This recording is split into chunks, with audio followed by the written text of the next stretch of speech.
আমাদের ভিতরে অসংখ্য খামারি আছেন যারা একটু দ্বিধাদ্বন্দ্বে থাকেন যে আমি তেলাপিয়া চাষ করবো নাকি পাবদা চাষ করব। কারণ কি, পাবদা মাছ তো অনেক হাই ভ্যালু মাছ, অনেক দামি মাছ, বেশি দামে বিক্রি করা যাবে, বেশি দামে বিক্রি করতে পারলে ভালো লাভ হবে, এরকম একটা চিন্তা থাকে। আবার অনেকে চিন্তা করেন কি, তেলাপিয়া চাষে কি আদৌ লাভবান হওয়া যায়? তেলাপিয়া তো কম দামি মাছ, সেক্ষেত্রে কিভাবে লাভবান হবো? এখন কথা হলো যে যারা তেলাপিয়া চাষ করতেছেন তারা কি আসলে লোকসানে করে মাছ চাষ করতেছেন? আবার যারা পাবদা চাষ করতেছেন তারা কি আসলে অনেক বেশি লাভবান হইতেছেন? আসলে বাস্তব চিত্রটা কি সেটা আমরা তুলে ধরার চেষ্টা করবো। আপনি মাছ চাষ করবেন, সেক্ষেত্রে পাবদা চাষ করবেন নাকি তেলাপিয়া চাষ করবেন, সেই সম্পর্কে আজকে বিস্তারিত আলোচনা করার চেষ্টা করবো। তো চলুন শুরু করা যাক। এখনো যারা চ্যানেলটিকে সাবস্ক্রাইব করেনি, সাবস্ক্রাইব করে দেবেন এবং বেল বাটন প্রেস করে দেবেন, যাতে নতুন নতুন যত ভিডিও আসে সবগুলো দিতে পারেন। আপনি অনেকদিন যাবত মাছ চাষ করতে পারেন, আবার নতুন খামারি হইতে পারেন। সেক্ষেত্রে আপনি চিন্তা করতেছেন কি, আমি তেলাপিয়া চাষ করবো নাকি পাবদা চাষ করবো। এখন এক্ষেত্রে সবচেয়ে বড় যে কারণটা দাঁড়ায় সেটা কি, আমরা চাষের সময়কালটা হিসাব করি যে আমি কতদিনে মাছটা বিক্রি করতে পারবো। এখন এই মাছটা কতদিনে বিক্রি করতে পারবো সেই জন্য আমাদের জানতে হবে কি, গ্রোথ চার্ট, কোন মাছ কতদিনে বিক্রি উপযোগী সাইজ হয়, তাই না? এবং কি কোন মাছের সাইজ কি হলে বাজারে বিক্রি উপযোগী সাইজ হয় সেটা আমাদের অবশ্যই জানতে হবে।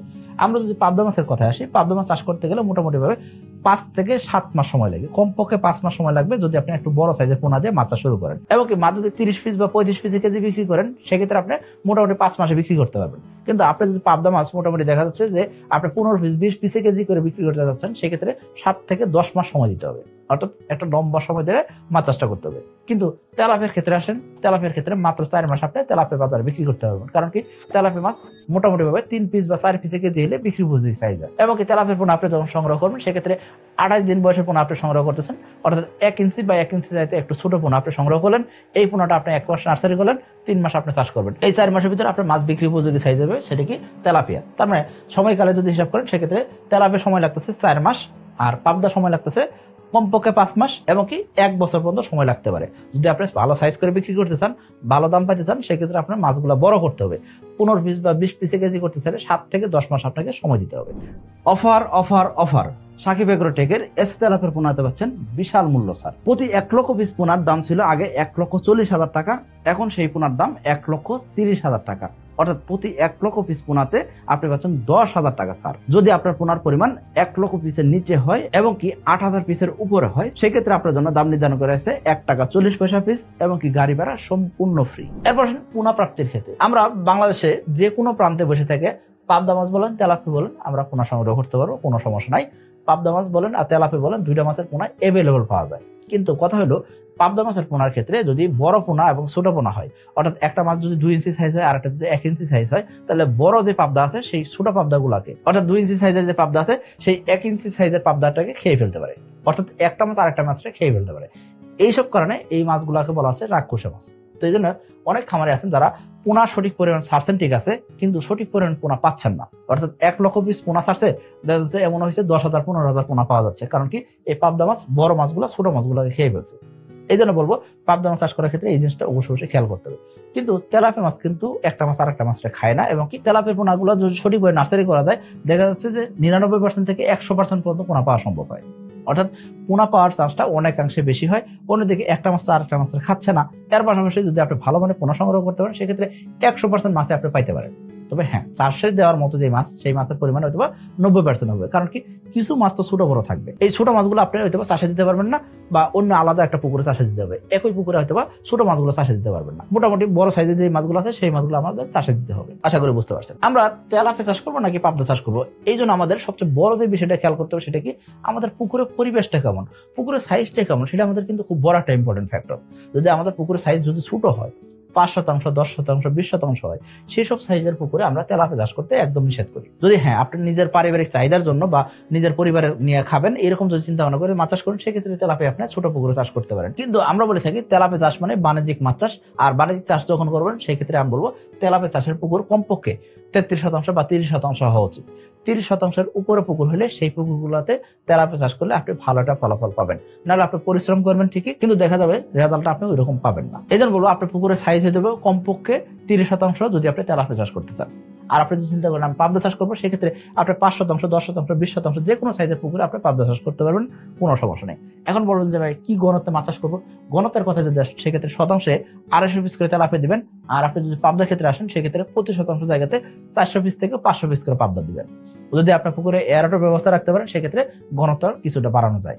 যদি আপনি নতুন খামারি হন সেক্ষেত্রে আমি বলবো এয়ারটার দরকার নাই, আপনি সঠিক ঘনত্বে বা একটু কম ঘনত্বে মাছ চাষ করেন, সেক্ষেত্রে সবচেয়ে ভালো হয়। আপনি ঝুঁকি মুক্তভাবে মাছ চাষ করেন, আপনি ঝুঁকি নিয়ে মাছ চাষ করার দরকার নাই, আপনি আগে শিখেন, দু একবার শেখার পরে 1-2 বছর শিখেন, শেখার পরে একটা সময় যে আপনি ভালো একটা ফলাফল করতে পারবেন। আর যদি ভালো ফলাফল যেদিন থেকে করতে পারেন, ইনশাআল্লাহ প্রাকৃতিক দুর্যোগ যদি না আসে সেক্ষেত্রে প্রতি বছর ভালো করতে পারবেন। আশা করি বুঝতে পারছেন। আপনি একজন নতুন খামারি, আপনি চিন্তা করছেন আমি পাবদা চাষ করব, এবং কি আমার ইনভেস্টমেন্ট খুব কম, আমার ওইরকম ইনভেস্টমেন্ট নাই, কিন্তু পাবদা মাছ যেহেতু দামি মাছ, তো আমি কি করতে যাচ্ছি, এই মাছটা চাষ করতে যাচ্ছি, খুব শখ আমার এই মাছটা চাষ করতে। এই ক্ষেত্রে আমি আপনাকে একটু থামাবো, কারণ কি আপনি পাবদা মাছ যখন চাষ করবেন সেক্ষেত্রে একটু খেয়াল করবেন, এই পাবদা মাছের জন্য অবশ্যই একটু দামি খাবার দিতে হয়। পাবদা মাছ যখন আমরা বিক্রি করি সেক্ষেত্রে 15 পিস 20 পিসে কেজি বিক্রি করি, অর্থাৎ মাছগুলা 7-8 মাস সময় ধরে চাষ করলাম। এই 7-8 মাস চাষ করার পরেও এই পাবদা মাছের সাইজ এখনো 15 পিস বা 20 পিসে কেজি আসছে কিনা সেটা একটা সন্দেহ থেকে যায়, বা 15 পিস বা 20 পিসে কেজি আসলেও ওই সময় পর্যন্ত দেখা যাচ্ছে 35% 32% প্রোটিনের খাবার দিতে হয়। এই যে অধিক প্রোটিনের খাবার, সেই প্রোটিনের খাবার কিন্তু অনেক দামি খাবার। এই যে দামি খাবার খাওয়াইতেছেন, দামি খাবার খাইতে গেলে ভালো একটা ইনভেস্টমেন্ট নিয়েও কিন্তু নামতে হবে। এর পাশাপাশি এই মাছের কিন্তু রোগ ব্যাধি কিছুটা আছে, যার কারণে দেখা যায় কিন্তু আপনাকে অবশ্যই এই দিকগুলো খেয়াল করতে হবে। পাবদা মাছের কিন্তু অক্সিজেন চাহিদাও বেশি থাকে, এই জন্য বলা হচ্ছে যে আপনি হাতে বানানো খাবার দিয়ে কিন্তু পাবদা চাষ করলে ওইরকম লাভবান হতে পারবেন না। তাহলে আপনাকে কি করতে হবে, অবশ্যই কমার্শিয়াল ফিড দিয়ে পাবদা মাছ চাষ করতে হবে। তাহলে আপনি চিন্তা করলেন কি আমার তো ওইরকম পুঁজি নাই, সেক্ষেত্রে আপনি চাইলে কি করতে পারেন, আপনি তেলাপিয়া চাষ করতে পারেন। আপনি একটু ঘনত্ব কম দেন, তেলাপিয়া চাষ করতেছেন একটু ঘনত্ব কম দিয়ে চাষ করেন, কারণ কি তেলাপিয়া আপনি 4 মাসে বিক্রি করতে পারবেন। অন্যদিকে তেলাপিয়ার ক্ষেত্রে 27% থেকে 30% প্রোটিন খাবার দিলেই আপনি মোটামুটি মাছগুলো বিক্রি করতে পারবেন। কারণ কি যে কোনো মাছ যত বড় হইতে থাকে সেক্ষেত্রে তার কিন্তু খাবারের প্রোটিনের মাত্রাটা কম লাগে। এই জন্য বলবো আপনি যদি তেলাপিয়া 3 পিস 4 পিসে বা 2 পিসে কেজি করে বিক্রি করবেন, সেক্ষেত্রে প্রোটিন মাত্রাটা ওইরকম লাগতেছে না। যেরকম আপনার পাবদা মাছের ক্ষেত্রে 35% 40% প্রোটিন লাগে, সেক্ষেত্রে কিন্তু তেলাপিয়ার ক্ষেত্রে এত লাগতেছে না। আশা করি বুঝতে পারছেন। এই জন্য বলবো যাদের ইনভেস্টমেন্ট কম তাদেরকে বলবো অবশ্যই আপনি কি করতে পারেন, তেলাপিয়া চাষ করতে পারেন। অর্থাৎ তেলাপিয়া চাষ করতে গেলে খাদ্য খরচটা তুলনামূলকভাবে কম হয়ে থাকে। এর পাশাপাশি খেয়াল করবেন খাদ্য খরচের বিষয়ে যখন আসছে, সেক্ষেত্রে দেখবেন কি তেলাপিয়ার ক্ষেত্রে প্রতি 1 কেজি মাছ উৎপাদন করতে 1200 গ্রাম থেকে 1300 গ্রাম খাবার লাগে, কিন্তু পাবদা মাছের ক্ষেত্রে 1500 গ্রাম থেকে 2000 গ্রাম, অর্থাৎ প্রায় 2 কেজি খাবার লাগে 1 কেজি পাবদা মাছ উৎপাদন করতে গেলে। এখন বলতে পারেন ভাই তেলাপিয়ার ক্ষেত্রে এত কম খাবার লাগে কেন? কারণ কি তেলাপিয়া মাছ নিজের মলমূত্র নিজে খায়। এই যে তেলাপিয়া মলমূত্র ত্যাগ করতেছে, এই মলমূত্রের ভিতরে কিন্তু অনেক প্রোটিন থেকে যায়। এই প্রোটিন গুলা কিন্তু আবার নতুন করে কিন্তু প্লাঙ্কটন তৈরি হয়, এবং কি পাশাপাশি ওই প্রোটিন গুলো কিন্তু আবার হজম করার মতো অবস্থায় আছে। এই জন্য কিন্তু তেলাপিয়া কিন্তু ওই নিজের মলমূত্র কিন্তু আবার নিজে খাচ্ছে। আশা করি বুঝতে পারছেন। এই জন্য কিন্তু তেলাপিয়ার এফসিআরটা কম আসে, অর্থাৎ 1300 গ্রাম খাবার বা 1200 গ্রাম খাবার 1 কেজি তেলাপিয়া উৎপাদন করা যায়, কিন্তু পাবদা মাছের ক্ষেত্রে কিন্তু এটা সম্ভব হয় না। হাজার হাজার এসে তেলাপিয়া চাষির মতন আপনি চাচ্ছেন তেলাপিয়া চাষের সফল হতে, আজই যোগাযোগ করুন Sakib Agrotech Private Limited company. এখন এই যে তেলাপিয়া চাষ করবো নাকি পাবদা চাষ করবো, এই ক্ষেত্রে আরেকটা বড় যে সমস্যা সেটা কি, এই চাষকালীন সময় কি কি সমস্যা হতে পারে। চাষকালীন সময় দেখবেন কি পাবদা মাছের অক্সিজেন চাহিদা অনেক বেশি হয়। এই অক্সিজেন চাহিদা যেহেতু বেশি হয়, এই জন্য আমরা অধিক ঘনত্বে চাষ করতে পারি না। শতাংশে আমরা মোটামুটি ভাবে 400 থেকে 500 পিস মাছ দিতে পারি। যদি আমরা সঠিকভাবে উৎপাদন করতে পারি, সেক্ষেত্রে দেখা যায় পাবদা মাছ প্রতি শতাংশে সর্বোচ্চ পরিমাণ যে উৎপাদনটা করতে পারে সেটা কি 20 থেকে 30 কেজি, এর বেশি কিন্তু উৎপাদন করাটা কঠিন হয়ে যায়। কিন্তু তেলাপিয়ার ক্ষেত্রে প্রতি শতাংশ জায়গাতে আপনি মোটামুটি ভাবে 70 থেকে 80 কেজি উৎপাদন করতে পারবেন। কারণ কি তেলাপিয়া মাছ অধিক ঘনত্ব সহনশীল মাছ, এবং প্রতি শতাংশ জায়গাতে 250 পিস করে তেলাপিয়া দিতেছেন। অন্যদিকে তেলাপিয়া গুলো 3 পিস বা 2 পিসে কেজি করে বিক্রি করতেছেন, তার মানে তেলাপিয়া বড় সাইজ করে বিক্রি করতেছেন। প্রতি শতাংশ জায়গা থেকে 70 থেকে 80 কেজি উৎপাদন করতে পারতেছেন তেলাপিয়া, আর পাবদা উৎপাদন করতে পারেন প্রতি শতাংশ জায়গা থেকে মোটামুটি 20 থেকে 30 কেজি, এর বেশি উৎপাদন করা যায় না। হ্যাঁ বলতে পারেন যে 20 থেকে 30 কেজি পাবদা মাছের সেটা তো দাম বেশি। হ্যাঁ, যদি আপনি 30 কেজি পাবদা মাছ উৎপাদন করতে পারেন, প্রতি কেজি পাবদা যদি আপনি পাইকারি দরে 300 টাকা কেজি বিক্রি করেন, সেক্ষেত্রে দেখবেন কি মোটামুটি 9000 টাকার মাছ আপনি বিক্রি করতে পারতেছেন, এবং কি খরচ কতটুকু হবে, খরচ হবে তার অর্ধেক, অর্থাৎ মোটামুটি ভাবে 4500 টাকা খরচ করে আপনি মোটামুটি আরো 4500 টাকা লাভ করতে পারবেন। অর্থাৎ আপনার খরচ যতটুকু হবে তার সমান পরিমাণ হয়তো লাভ হইতে পারে। এর সর্বোচ্চ পরিমাণ লাভ, এটা লাভ করা সম্ভব। কিন্তু কথা হলো অধিক ঘনত্বে যখন চাষ করা হয় বা এরকম ডেনসিটিতে যখন মাছ চাষ করা হয়, সেক্ষেত্রে দেখা যায় মাছের কিছু রোগ ব্যাধি হয়, অন্যদিকে মাছের অক্সিজেন স্বল্পতা হয়ে মাছ মারাও যেতে পারে। এই জন্য বলবো বেশি উৎপাদন করতে যায় লোকসানও করতে পারেন। আবার যদি লম্বা সময় ধরে চাষ করতে হয়, এসব কারণে কিন্তু অনেক খামারে কিন্তু পাবদাটাকে একক চাষে না রেখে মিশ্র চাষ করতেছেন, অর্থাৎ তেলাপিয়ার সাথে মিশ্র চাষ করতেছেন। অর্থাৎ তেলাপিয়া দিতেছেন শতাংশে 250 পিস করে, এর সাথে 50 পিস করে পাবদা দিতে আছেন। পাবদাটা বছর শেষে বিক্রি করতেছেন। পাবদা মোটামুটি বছর শেষে যদি বিক্রি করা হয়, সেক্ষেত্রে দেখা যায় 12 পিস বা 15 পিসে কেজি আসতেছে। প্রতি শতাংশ জায়গা থেকে মোটামুটি ভাবে 8 কেজি বা 7 কেজি পাবদা উৎপাদন হয়ে যাচ্ছে। অর্থাৎ তেলাপিয়ার সাথে পাবদা মাছের মিশ্র চাষ আরো বেশি লাভজনক হচ্ছে। আপনি তেলাপিয়া চাষ করবেন নাকি পাবদা চাষ করবেন, এখানে আরেকটা বড় যে ফ্যাক্টরটা আপনাকে চিন্তা করতে হবে সেটা কি, আপনি যে পাবদা চাষ করবেন সেই পাবদাটা আপনি কোথায় বিক্রি করবেন। বাজারে চাহিদা আছে ঠিক আছে, কিন্তু আপনার এলাকায় বিক্রি করতে পারবেন কিনা। আপনার যদি পাবদা উৎপাদন হয়, ধরেন আপনার 1 মণ পাবদা উৎপাদন হয়েছে, এই 1 মণ পাবদা আপনার নিজের এলাকায় বিক্রি করতে হবে। কারণ কি এই পাবদা নিয়ে আপনি দূরে কোথাও যাইতে পারবেন না। কারণ কি দূরে পরিবহন করে নিয়ে যেতে চাইতেছেন, সেক্ষেত্রে তো একটা ট্রান্সপোর্ট খরচ যোগ হবে। এই ট্রান্সপোর্ট খরচ যোগ হয়ে গেলে সেক্ষেত্রে দাম আর কয় টাকা পাবেন, কয় টাকা লাভ হবে আর কয় টাকা ট্রান্সপোর্ট খরচ দিবেন, তাই না? এইসব কারণে কিন্তু দেখা যাচ্ছে আমি বলবো আপনাকে তখন আপনি তেলাপিয়া চাষ করতে পারবেন। কারণ কি তেলাপিয়া সারা বাংলাদেশে যে কোনো জেলায় যে কোনো উপজেলায় বিক্রি হয়। এখন আপনি বলেন যে ভাই পাবদা তো সেটাও তো আমাদের এলাকায় বিক্রি হচ্ছে। হ্যাঁ, পাবদা বিক্রি হচ্ছে, কিন্তু একটা আড়ত প্রতিদিন কত কেজি পাবদা বিক্রি করতে পারে সেটা আপনাকে খেয়াল করতে হবে। কারণ কি পাবদা মাছের দাম অনেক বেশি। এই দামি মাছ আমরা প্রতিদিন খাওয়ার মতো সামর্থ্য রাখি না। আমরা ভাতের মাছে বাঙালি ঠিক আছে, কিন্তু আমরা প্রতিদিন পাবদা মাছ খাবো এরকম সামর্থ্য আমাদের নাই। এজন্য আমাদের ভ্যারাইটিস মাছ খাইতে হয়। তো ভ্যারাইটিস মাছ যখন খাইতে চাই তখন দেখা যাচ্ছে কি আমরা বেশিরভাগ সময় কিন্তু একটু কম দামি মাছটাই খুঁজি। এই কম দামি মাছের ভিতরে কিন্তু তেলাপিয়া একটা মাছ, যে মাছটা কিন্তু কম দামে পাওয়া যাচ্ছে, এবং কি 1 পিস তেলাপিয়া আমরা চাইলে কিন্তু ভাগ করে দেখা যাচ্ছে একটা পরিবারে 3 জন মানুষ কিন্তু ইজিলি খাইতে পারতেছি। কিন্তু পাবদা মাছ কিনতে গেলে আমরা 300 গ্রাম পাবদা কিনতে পারি না, আমাদের কমপক্ষে আধা কেজি পাবদা কিনতে হয়, তাই না? এই আধা কেজি পাবদা কেনার মতো আমাদের সামর্থ্য কিন্তু রেগুলার থাকে না। আশা করি বুঝতে পারছেন। এই জিনিসগুলো আমাদের অবশ্যই খেয়াল করতে হবে। এখন আসেন লাভ লোকসানের ব্যাপারে।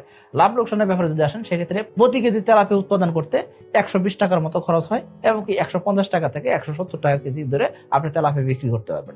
সেক্ষেত্রে লাভ হচ্ছে কি প্রতি কেজিতে 30 টাকা থেকে 50 টাকা, এবং কি সেটা আপনি 4 মাস অন্তর অন্তর লাভ করতে পারতেছেন। তার মানে একই পুকুরে যদি আপনি সঠিকভাবে মাছ চাষ করতে পারেন, সেক্ষেত্রে তেলাপিয়া 3 বার চাষ করতে পারবেন। আর 3 বার চাষ করতে পারলে সেক্ষেত্রে প্রতিবার যদি আপনি মোটামুটি 30 টাকা করে প্রতি কেজিতে লাভ হয়, তার মানে আপনি মোটামুটি ভাবে 1 বছরে 100 টাকার আশপাশে আপনি লাভ করতে পারতেছেন। একটা পুকুরে 3 বার উৎপাদন হইতেছে তেলাপিয়া, কিন্তু পাবদা মাছ উৎপাদন হচ্ছে বছরে 1 বার, সর্বোচ্চ দেখা যাচ্ছে 14 মাস 16 মাস পরে 2 বার, অর্থাৎ 8 মাস 9 মাস সময় ধরে আপনাকে পাবদা চাষ করতে হবে। তাহলে পাবদা চাষের ক্ষেত্রে আগে একটা সময় দাম ভালো পাওয়া যেত, 1000 টাকা 1200 টাকা 1600 টাকা কেজি পাবদা বিক্রি হইতো। এই সময় পাবদা উৎপাদন করতে খরচ হতো 100 টাকা। এখন উৎপাদন ব্যয় বেড়ে গেছে, 150 টাকার নিচে পাবদা মাছ উৎপাদন করা যায় না, বিক্রি করবেন 250 টাকা থেকে 300 টাকা ধরে। অর্থাৎ পাবদা মাছ চাষ করতে গেলে দেখবেন কি একটু রিস্ক থেকে যাচ্ছে, পাশাপাশি দামের একটা বিষয় থাকতেছে। হ্যাঁ, লাভের পার্সেন্টেজটা বেশি মনে হচ্ছে, কিন্তু উৎপাদন তো হচ্ছে বছরে 1 বার অথবা 1.5 বছরে 2 বার উৎপাদন করতে পারতেছেন। এইসব সমস্যার কারণে অনেক খামারে কিন্তু তেলাপিয়া চাষ করে থাকেন। আবার অনেক খামার আছেন যারা কি করে থাকেন, তেলাপিয়ার সাথে পাবদা মাছটা মিশ্র চাষ করে থাকেন। কারণ কি পাবদা মাছ একটু রাক্ষসী স্বভাবের, যেহেতু এরা কি করে থাকে জীবিত পোনা খেয়ে ফেলতে পারে। তেলাপিয়া আপনি ছাড়ছেন, দেখা যাচ্ছে আপনি মনোসেক্স তেলাপিয়া নিতে পারেন নাই, বা মনোসেক্স তেলাপিয়া নিচ্ছেন 2-1 পিস মাছ হয়তো বা মনোসেক্স না, ওগুলো বাচ্চা ছাড়ছে, সেই মাছগুলো খাওয়ার জন্য কিন্তু পাবদা মাছ কিন্তু খুব ভালোভাবে দারুণ ভূমিকা পালন করতে পারে। এই জন্য আমাদের অসংখ্য খামারি আছেন যারা এসে তেলাপিয়া চাষ করেন, তারা কি করে থাকেন যে তাদের পুকুরে অল্প সংখ্যক পাবদা মাছ দিয়ে থাকেন। শতাংশ হয়তো 20 পিস 30 পিস বা 50 পিস দিয়ে আসেন। কারণ কি যদি কোনো কারণে 2-1 পিস তেলাপিয়া বাচ্চা দেয়, সেই বাচ্চাগুলো যাতে পাবদা মাছ খেয়ে ফেলতে পারে। এটা আমাদের খুব সামান্য সংখ্যক খামারি দিয়ে থাকেন। কারণ কি সকলেই কিন্তু পাবদা মাছ দিতে পারবেন এরকম কিন্তু সামর্থ্য রাখে না, বা পাবদা মাছ দিবেন এরকম চিন্তা ভাবনাও রাখে না। কারণ কি তারা জানেন যে সাকিব এগ্রোটেকের এসে তেলাপিয়ার পোনা, এই তেলাপিয়ার পোনা গুণে মানে অতুলনীয়, এবং কি এই তেলাপিয়ার পোনা 97% থেকে 99% মনোসেক্স তেলাপিয়া। যদি সাকিব এগ্রোটেকের গাইডলাইন বইটা ফলো করা হয়, এবং কি যদি কোম্পানির সাথে রেগুলার যোগাযোগ রাখা হয়, সেই ক্ষেত্রে তেলাপিয়া মাছ 4 মাসে বিক্রি হয়ে যাচ্ছে। আর এসে তেলাপিয়ার পোনা 4 মাস পর পর বিক্রি করলাম, আর নতুন করে মাছ ছাড়লাম, দেখা যাচ্ছে একই পুকুরে আমরা বছরে 2 থেকে 3 বার তেলাপিয়া চাষ করতেছি, কোনো প্রকার সমস্যা হচ্ছে না, বাচ্চা ছাড়তেছে না, ডিমও ছাড়তেছে না, কোনো প্রকার সমস্যা হচ্ছে না, বছর শেষে ভালো একটা লাভ করতে পারতেছে। এইসব খামারের মতন আপনি যদি রেগুলার মাছ চাষে লাভবান হতে চান, সেই ক্ষেত্রে বলবো অধিক লাভের পিছনে না খুঁজে আপনি কি করেন, রেগুলার একটা লাভ করতে চাইলেন, রেগুলার লাভ করতে চাইলে আপনাকে অবশ্যই তেলাপিয়া চাষটাই করা উচিত। আশা করি বুঝতে পারছেন। সবাই ভালো থাকবেন, সুস্থ থাকবেন। আসসালামু আলাইকুম।